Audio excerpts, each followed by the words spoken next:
Hello বন্ধুরা, আজকে শুটকি এবং কলমি শাক দিয়ে তরকারি রান্না দেখাবো। আশা করি ভিডিওটা অনেকেরই অনেক সুন্দরভাবে ভালো লাগতে পারে। পুরোপুরি লাস্ট পর্যন্ত ভিডিও দেখবেন এবং শিখবেন। ধন্যবাদ সবাইকে।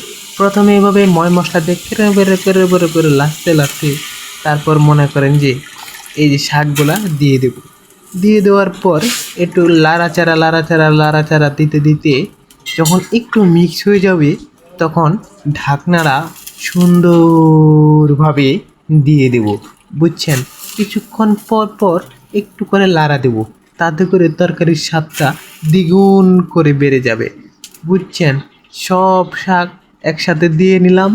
তারপর মনে করেন যে এটা একটু ভর্তি হয়ে গেছে, কিন্তু এটা কোনো ব্যাপার না।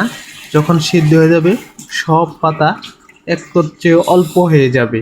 তো সাথে আলু বড় বড় করে রসুন কেটে দিয়েছি।